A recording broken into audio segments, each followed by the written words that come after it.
श्री स्वामी समर्थ. नमस्कार मंडळी, स्वागत आहे तुमचं आपल्या मराठी यूट्यूब चॅनलमध्ये. स्वामींच्या कृपेने आपला दिवस आनंदात जाओ हीच मी स्वामींच्या चरणी प्रार्थना करते आणि आजच्या नवीन व्हिडिओला सुरुवात करूया. तर उद्या 5 एप्रिल वार रविवार या दिवशी आलेले आहे संकष्ट चतुर्थी.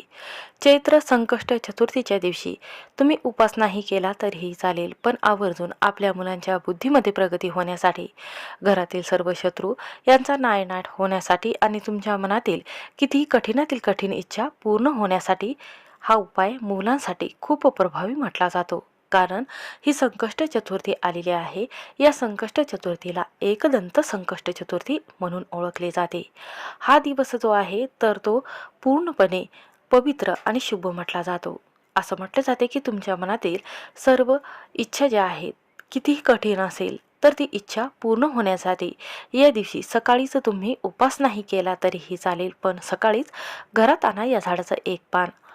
शत्रू घरी येऊन माफी मागेल. किती महत्त्वाचं काम आहे. तर त्यामध्ये सतत विघ्न येत असेल तर ते विघ्न टळेल. गणपती बाप्पाच्या आशीर्वादाने आपल्या जीवनातील यशस्वीरित्या पूर्ण कामामध्ये तुम्हाला यश मिळेल. म्हणून आजचा हा व्हिडिओ तुमच्यासाठी आणि मुलांच्या यशस्वीरित्या यश प्राप्त होण्यासाठी हा व्हिडिओ शेवटपर्यंत नक्की पहा. चॅनलवर नवीन असाल तर नक्की सबस्क्राईब करा आणि कमेंटमध्ये ओम गणपते नमः हा मंत्र लिहायला विसरू नका. तर पहा, आजच्या व्हिडिओमध्ये अशी माहिती सांगणार आहे ते मुलांचं भविष्य बदलू शकेल. आणि ज्यांच्याकडे 5 वर्ष आहे किंवा 2 वर्ष मुलाच्या शिक्षणासाठी आहे, तर हे 5 वर्ष 2 वर्ष जे आहे तर मुलांचं भविष्य उजळ होण्यासाठी हे 2 ते 5 वर्ष खूप महत्त्वाचे आहे. ही संधी सुवर्ण संधी आहे, ही सोडू नका. तर व्हिडिओमध्ये जी माहिती तुम्हाला सांगणार आहे तर ही माहिती खूप महत्त्वाची आहे. कारण आजचा दिवस जो आहे म्हणजे संकष्ट चतुर्थी आहे. ही एक अत्यंत महत्त्वाची संधी आहे. अशी संकष्ट चतुर्थी असते ज्यामुळे आपल्या मुलांच्या कोणत्याही कामामध्ये लवकरात लवकर यश मिळण्यासाठी गणपती बाप्पाला प्रथम पूजन आणि वरदान प्राप्त झाल्यामुळे प्रथम पूजा गणपती बाप्पाची करत असतो. सर्वार्थ सिद्ध योगामध्ये आपण गणपती बाप्पाची पूजा करत असतो. कारण महादेवाने त्यांना प्रथम स्थान प्रत्येक गोष्टीमध्ये दिलेलं आहे. म्हणून आपल्या मुलाचाही कोणत्याही कामामध्ये त्याला प्रथम स्थान मिळावं त्यासाठी हा उद्याचा दिवस चुकूनही सोडू नका. तर पहा, कारण हा दिवस साधासुद्धा दिवस नाही, तर उद्याचा दिवस जो आहे तर तो मुलांच्या कोणत्याही कामामध्ये यश मिळण्यासाठी, अडथळे दूर करण्यासाठी चैत्र संकष्ट चतुर्थी चैत्र महिन्यामध्ये म्हणजेच नवचैतन्याचा काळ याला म्हटला जातो. म्हणजे चैत्र महिन्यामध्ये वैशाख महिन्यामध्ये आलेली ही एकदंत संकष्ट चतुर्थी आहे. तर या महिन्यात गणपती बाप्पा खास करून आपल्यासाठी आणि आपल्या मुलांच्या भविष्यासाठी, त्यांना प्रबळ यश मिळण्यासाठी ते आपल्या पृथ्वी तलावर जागृत अवस्थेत असतात. म्हणून त्यांची पूजा केल्याने प्रत्येक कामात तुम्हाला यश मिळणार आहे. तर आयुष्यातील सर्व संकट दूर करण्यासाठी आणि नायनाट होण्यासाठी हा एक दिवस जो आहे तर सुवर्ण संधी आपल्याला पाहायला मिळाली आहे. तर बऱ्याच ताई असतात, मुलगी असते तर असं म्हणत असते की मी गणपती बाप्पाची सेवा करते, मेहनत करत असते किंवा भरपूर काम करते, कष्ट करते, तरीही आम्हाला पाहिजे तशी फलश्रुती का मिळत नाही. तर पहा मी जो उपाय तुम्हाला सांगणार आहे तर हा उपाय इतका प्रभावी आहे की आपल्या जीवनातील सर्व संकट हे दूर होणार आहेत. हा उपास जो आहे, जो व्यक्ती किंवा स्त्रिया किंवा महिला आहे किंवा मुलगी आहे मनोभावाने जर करत असेल तर पाहिजे ते तुम्हाला प्राप्त होईल. तर पहा, कोणत्या वेळी तुम्ही हा उपाय करता किंवा कशा पद्धतीने हा उपाय करता हेही खूप महत्त्वाचं आहे. तर पहा, तुम्ही तुमच्या आरोग्यामुळे किंवा कामाच्या व्यापामुळे किंवा जर तुम्हाला शक्य होत असेल तर हा उपाय तुम्ही सकाळी किंवा संध्याकाळीही करू शकता. मग आम्हाला बाप्पाचा आशीर्वाद मिळत नाही का, असं बरेच जण म्हणत असतात. मग कोणत्या वेळी हा उपाय करायचा आहे तर तुम्ही सकाळी जास्तीत जास्त ब्रह्ममुहूर्तावर करून पहा, याचा रिझल्ट लगेच तुम्हाला मिळेल. असं बरेच जणांचा प्रश्न असतो की जर सकाळी करणं झालं नाही तर संध्याकाळी करावं का, तरीही चालेल. पण तुमच्या मनातील इच्छा पूर्ण होण्यासाठी हे ब्रह्ममुहूर्त जो आहे तर सर्व देवतांचा या दिवशी सकाळी ब्रह्ममुहूर्तावर पूजा केल्याने आशीर्वाद प्राप्त होत असतो. 33 कोटी देव जे आहे तर जागृत अवस्थेत असतात. म्हणूनच सर्व देवतांचा या दिवशी आशीर्वाद प्राप्त होण्यासाठी हा शुभ मुहूर्त म्हणून ओळखला जातो. तर मैत्रिणींनो, जर तुम्ही चुकीच्या पद्धतीने आणि चुकीच्या वेळी अशा पद्धतीने तुम्ही जर हातपाय न धुता, जर तुम्ही या दिवशी आंघोळ न करता जर तुम्ही नामस्मरण किंवा पूजा करत आहात तर याचं फलश्रुती मिळणार नाही. अशा पद्धतीने तुम्ही जर आंघोळ केली तरच याचा फायदा आपल्या जीवनात आपल्याला मिळत असतो. तर या दिवशी व्हिडिओ हा शेवटपर्यंत नक्की पहा आणि त्यानंतर शेअर करायला विसरू नका, लाईक करायला विसरू नका. आणि पहा, कमेंटमध्ये ओम गण गणपते नक्की लिहा. यामुळे तुमच्या मुलाचे संकट आहे तर ते दूर होतील आणि कुटुंबाची, मुलाची, पतीची प्रगती व्हायला सुरुवात होईल. या दिवशी लवकर उठायचं आहे. लवकर उठल्यानंतर सर्वात प्रथम आपल्याला ही चूक करायची नाही. तर कोणती चूक करायची नाही तर पहा, कोणती चूक आपल्याला करायची नाही तर पहा, या दिवशी लवकर उठायचं आहे. लवकर उठल्यानंतर आपल्याला सर्वात प्रथम या दिवशी जर तुम्हाला पवित्र गंगेमध्ये जाणं शक्य होत असेल तर पवित्र गंगेमध्ये जाऊन स्नान करायचं आहे. किंवा घरच्या घरी आपल्याला आंघोळीच्या पाण्यामध्ये लाल चंदन किंवा थोडंसं तुम्हाला पाहिजे ते मिळेल. तर हा कदाचित कोणीही तुम्हाला उपाय सांगितलेला नसेल. तर फक्त एक पान जे आहे तर ते तुमच्या जीवनात मधलं रहस्य जे आहे किंवा काम जे आहे तर ते पूर्ण करण्यासाठी आज तुमच्या नशिबाचे दार उघडणार आहेत. तर तुम्ही ऐकून थक्क व्हाल की हा उपाय कशा पद्धतीने करायचा आहे. तर पहा, हा उपाय कशासाठी करायचा आहे तर पहा, तुमच्या जीवनामध्ये सतत वादविवाद, कटकट चालू असेल, कोणाची तरी आपल्या घराला वाईट नजर लागलेली आहे, सुखी संसाराला कोणाची दृष्ट लागलेली आहे असं तुम्हाला वाटते का? तुमचं मुलाच्या कोणत्याही कामामध्ये तुम्हाला यश मिळत नाही का? त्याचबरोबर मुलांच्या प्रगतीचे अडथळे जे आहे तर ते सतत प्रत्येक कामात त्यांच्या येत असेल, तुमच्या व्यवसाय असेल, नोकरी असेल किंवा त्यामध्ये भरभरून यश तुम्हाला मिळत नाही का? जर तुमच्यावर एखादा शत्रूचा त्रास होत असेल तर तो गुप्तवार जर लपून करत असेल, जवळचा शत्रू असेल किंवा शेजारचा शत्रू असेल तर तो तुमच्याबद्दल भावना वाईट ठेवत असेल मनामध्ये आणि दुसऱ्याला तुमच्याबद्दल वाईट बोलत असेल, वाईट सांगत असेल तर या शत्रूचा तुमच्यावर कोणताही प्रभाव होणार नाही. त्यासाठी हा उपाय जो आहे तर तो प्रभावी म्हटला जातो. तर हा उपाय केल्याने शत्रू तुमच्या घरामध्ये येऊन तुमची माफी मागेल. तर हा उपाय केला तर असं म्हटलं जातं की तुमच्या घरातली दारिद्र्य आहे ते संपत जाते आणि कोणाची ताकद आहे की तुम्हाला कोणत्याही बाबतीमध्ये मान सन्मान जर मिळत नसेल तर हा उपाय केल्याने तुम्हाला मान सन्मान देखील मिळणार आहे. कारण हा उपाय केल्याने 24 तासामध्ये आपली भरभरून प्रगती होणार आहे. कारण हा एक उपाय जो आहे तर वास्तुशास्त्रामध्ये सांगितला गेलेला आहे. तर आपल्या मनातील जी इच्छा आहे तर ती आपण बाप्पाच्या चरणी अर्पण करतो, तेव्हा बाप्पा जी आहे आपली इच्छा ती पूर्ण करतात, मनापासून स्वीकार करत असतात. मुलाचं संरक्षण चहूबाजूने हा मंत्र करत असतो. इतकं महत्त्वाचं आहे की बरेच घरातील आई असेल, मुलगी असेल तर हा उपाय करत असतात. तर रात्रंदिवसा आपण पैसा कमवत असतो, रक्ताचं पाणी करतो, प्रामाणिकपणे आपल्या घरातील दारिद्र्य नष्ट होण्यासाठी कष्ट करतो. तर कितीही मेहनत करूनही तुम्हाला जर पदरामध्ये दारिद्र्यच येत असेल, यश मिळत नसेल, घरात पैसा जर येत नसेल किंवा आलेला पैसा टिकत नसेल किंवा मुलांच्या कपाळावर चिंता आहे, चिंतेची रेषा मुलाच्या कपाळावर उमटत आहे, तर मैत्रिणींनो, तुम्ही काही विचार करू नका, पण हा उपाय नक्की करा की तुमच्या सुखी संसाराला बाहेरच्या एखाद्या व्यक्तीची नजर लागलेली आहे. तर असं कधी कधी होतं ना की जवळचं माणसं जे आहेत तर ते आपल्यावर जळत असतात, ते आपल्याशी गोड बोलतात किंवा माघारी आपल्याबद्दल काहीतरी वाईट भावना त्यांच्या मनामध्ये असतात. तर आपल्या प्रगतीवर जळणारे शत्रूची काळी दृष्ट जी आहे तर ती आपल्या घराभोवती आणि नकारात्मक वलय जे निर्माण करत असते. यामुळे घरामध्ये कटकटी होतात, वादविवाद होते, मुलांचं आणि आईचं किंवा वडिलांचं पटत नाही, आजारपण जे आहे तर ते सतत चालू राहते किंवा नशिबाची साथ आपल्याला प्राप्त होत नाही. या सर्वांचं मूळ कारण जे आहे तर घरामध्ये जी नकारात्मक ऊर्जा असते, शत्रुपीडा, नकारात्मकता असते तर ती दूर होण्यासाठी आपल्याला कोणत्याही कामामध्ये पुढे जाऊ देत नाही. कारण उद्याचा या चैत्र संकष्ट चतुर्थीच्या दिवशी शुभ मुहूर्तावर आपल्याला आपल्या जीवनामध्ये एक बदल जे आहे तर ते करायचं आहे. तर उद्याचा उपाय जो आहे किंवा जो उपाय मला तुम्हाला सांगायचा आहे, तर तो उपाय करण्यासाठी सकाळी लवकर उठायचं आहे. आणि पहा, हा उपाय करण्यासाठी कशा पद्धतीने करायचा आहे ते बघूया. तर पहा, जर तुम्ही या दिवशी हे पान जर आणलं तर जीवनातले सर्व संकट लवकरात लवकर समाप्त होतात. आता हे झाड असं म्हटलं जातं या झाडाला की विजयाचं आणि शक्तीचं प्रतीक म्हणून ओळखलं जातं. या झाडाच्या फुलांचा रंग जो आहे तर तो लाल आहे. तर लाल रंग जो आहे तर असं म्हटलं जाते की रणांगणावर मिळवलेला विजय प्राप्त होतो. लाल रंगने जेव्हा आपण गणपती बाप्पाला ह्या वस्तू अर्पण करतो, लाल रंगाचे फूल असेल किंवा फळे असेल किंवा एखादा पदार्थ असेल, तर हा अर्पण केल्याने आपल्या जीवनात सौभाग्याची प्राप्ती तर होतेच आणि लाल रंग जो आहे शत्रूचा नायनाट करत असतो.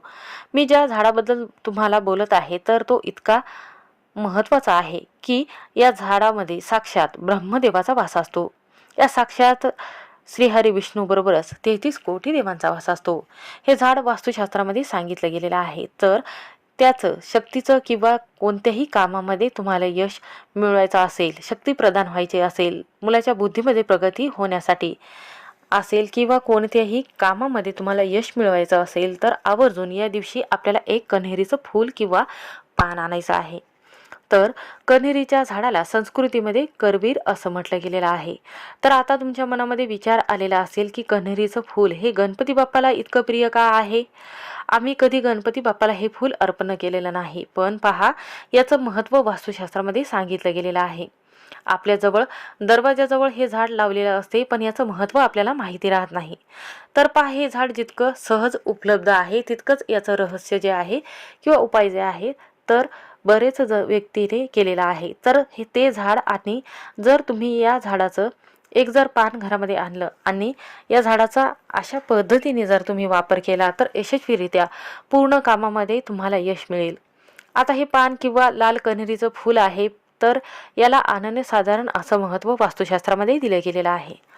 आपल्या आयुष्यामधला जो अंधार आहे तर तो दूर करण्यासाठी, मंगळ ग्रहाची पीडा आणि कर्जमुक्त होण्यासाठी सर्वात प्रथम मंगळाची पूजा केली जाते. कारण मंगळवार हा दिवस मंगळाचा वार असतो. हा ग्रह जो आहे तर तो शांतता आणि पैसा घरामध्ये टिकून ठेवण्याचं मंगळ ग्रहाची पूजा केल्याने आपल्याला पैसा घरामध्ये टिकत असतो. कारण मंगळ ग्रह हा जो आहे तर तो सेनापती म्हटला गेलेला आहे.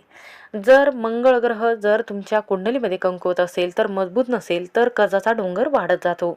आपल्या घरामध्ये पैसा हा टिकत नाही. माणूस कर्जाच्या विळख्यात गुंतलेला असतो. कारण लाल रंग हा मंगळाचा अत्यंत प्रिय रंग आहे.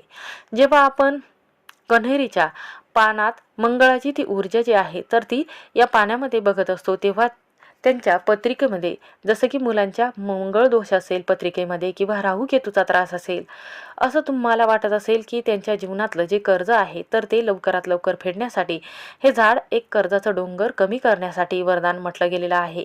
उद्या संकष्ट चतुर्थीला आपल्याला हे पान घरामध्ये आणायचं आहे, ज्यामुळे घरातले जे मंगळ ग्रहाची दृष्टी जी आहे तर ती आपल्या घरावर आणि मुलांवर, मंगळाची स्थिती कमजोर झालेली आहे तर मंगळाची ऊर्जा जी आहे तर ती आपल्याला प्राप्त होते.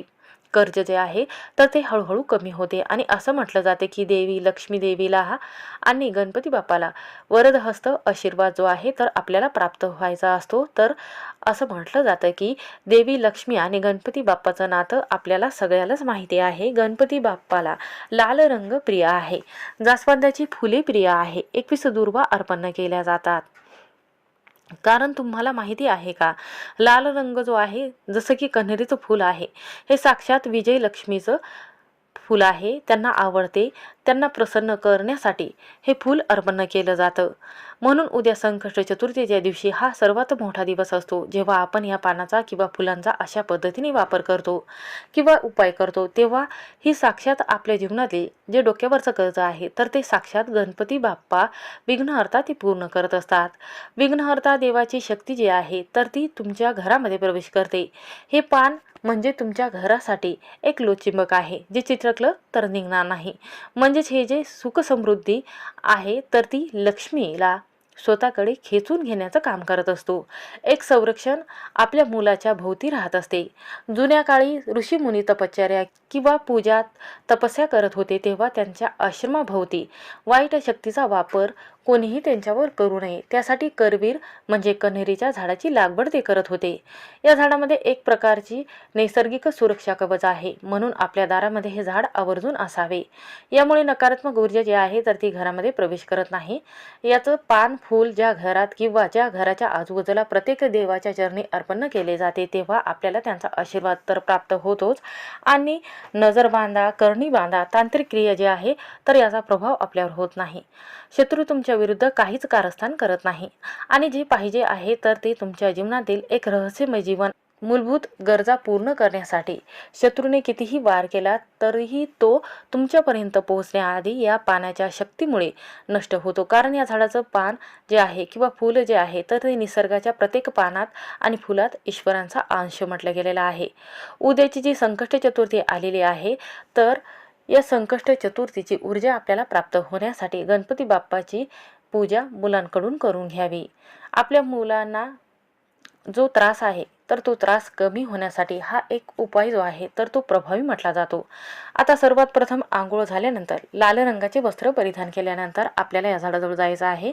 या झाडाला आपल्याला शुद्ध जल अर्पण करायचं आहे, माफी मागायची आहे. हे वृक्षराज, मी आज माझ्या मुलांच्या कल्याणासाठी, त्यांच्या जीवनातील शत्रू, त्रास, नकारात्मकता दूर होण्यासाठी तुझं एक पान तोडत आहे, तर मला आशीर्वाद द्या आणि माझ्या जीवनातील जे अडथळे आहेत तर ते कमी करा. त्यानंतर आपल्याला हे पान तोडून घरामध्ये स्वच्छ पाण्याने धुवून किंवा गंगाजलाने याला शुद्ध धुवायचं आहे. आणि त्यानंतर काय करायचं आहे तर आपल्याला एका प्लेटमध्ये आपल्याला हे पान घ्यायचं आहे. त्यानंतर त्यावर आपल्याला लाल चंदनाने, गणपती बाप्पाला लाल चंदन खूप प्रिय आहे, त्यांच्या कपाळाला लाल चंदन लावायचं आहे, हळदी कुंकू अर्पण करायचं आहे, अष्टगंधक अर्पण करायचं आहे, तांदूळ अर्पण करायचा आहे, एक शुद्ध तुपाचा दिवा लावायचा आहे, आणि त्यानंतर हा उपाय आपल्याला करायचा आहे. तर आपल्याला कण्हेरीचं एक काडीसुद्धा तोडून आणायची आहे, आणि त्यानंतर आपल्याला काय करायचं आहे, त्या पानावर त्या काडीने त्या शत्रूचं नाव जे आहे तर या पानावर लिहायचं आहे. जर तुम्हाला शत्रू माहिती नसेल तर तिथे फक्त शत्रू किंवा पीडा लिहायचा आहे. हा शब्द लिहिला तरीही चालेल. आता हे पान घेऊन घराच्या बाहेर आपल्याला दक्षिण दिशेला किंवा एखाद्या पिंपळाच्या झाडाखाली जायचं आहे, जिथे शत्रू पीडा नकारात्मकता दूर करण्याचं जे काम आहे तर ते पिंपळाचं झाड आहे तर ते काम करत असते. जिथे मुंग्या असतात किंवा आपली जी लक्ष्मी देवी असते तर ते आपले संकट दूर करण्यासाठी ज्या पिंपळाच्या मुळ्या आहेत तर त्या झाडाखाली त्या वास करत असतात.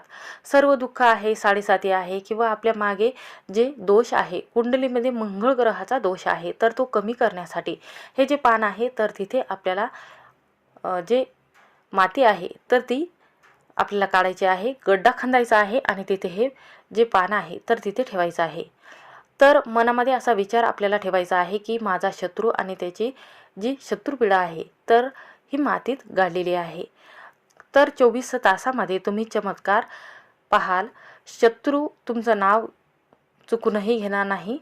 तो 10 वेळा विचार करेल की आपल्याला याच्यामुळे कोणता त्रास होणार नाही किंवा आपल्याकडून कोणतेही शब्द वाईट जाणार नाही. तो शत्रू घरामध्ये येऊन तुमची माफी मागेल, माफ करेल. तुमच्या पतीच्या आणि मुलांच्या उज्ज्वल भविष्यासाठी हा एक उपाय प्रभावी म्हटला जातो. यामुळे काय होते की पैसा घरामध्ये येतो आणि दुःख कष्ट आपण सहन करतो तर ते सहन करण्याची गरज नाही. दुःखाचं रूपांतर, दारिद्र्याचं रूपांतर सुखामध्ये होत असते. आपल्या घरामध्ये पैसा हा खेचून आणण्याचं काम करतो. मुलांच्या अभ्यासात लक्ष केंद्रित होते आणि मुलांचे सतत आजारपण त्यांना होत असेल किंवा आजारी पडत असेल तर हा उपाय केल्याने मुलं कधीच आजारी पडत नाही. कारण लाल कण्हेरीचं एक सुंदर पान जर आपण घेतलं आणि त्यावर शुद्ध मधाने स्वस्तिक काढायचं आहे आणि गणपती बाप्पाच्या चरणी अर्पण करायचं आहे. कारण स्वस्तिकाला मांगल्य स्वरूप म्हटलं गेलेलं आहे. जसं गणपतीचं आपण प्रथम पूजन करतो तसंच या पानाचंही आपण प्रथम पूजन करत असतो. त्यानंतर कोणत्याही कामामध्ये तुम्हाला विघ्न न येण्यासाठी आपल्याला हा मंत्र म्हणायचा आहे. वक्रतुंड महाकाय सूर्यकोटी समप्रभ निर्विघ्नं कुर्मे देवो सर्वकार्येषु सर्वदा. हा मंत्र म्हणायचा आणि गणपती बाप्पाला आपल्याला लाल अखंड तांदूळ अर्पण करायचे आहेत आणि संकटनाशन या स्तोत्राचं एक वेळा पठण करायचं आहे. फलश्रुतीसहित आपल्याला म्हणायचं आहे. घरातील नकारात्मक ऊर्जे जी आहे तर ती खेचून घेण्याचं काम करतो. घरातील नकारात्मक ऊर्जे जी आहे तर ती लांब ठेवत असतो आणि तुमच्या पतीच्या जीवनामध्ये जे अडथळे येत आहेत तर ते बाप्पाच्या कृपेने आपल्याला नवी संधी प्राप्त होते, नवीन दिशा आपल्याला प्राप्त होते. म्हणून हा उपाय करत असताना असं म्हटलं जाते की हा उपाय केल्याने 7 पिढ्याचे दारिद्र्याचा नाश होतो आणि सुख समृद्धी घरामध्ये येत असते. म्हणून आपल्या घरावर कोणाची दृष्ट लागत नाही. म्हणून हा उपाय करून पहा, सर्व कामामध्ये तुम्हाला यश नक्की मिळेल. श्री स्वामी समर्थ. व्हिडिओ आवडला असेल तर स्किप न करता शेवटपर्यंत नक्की पहा.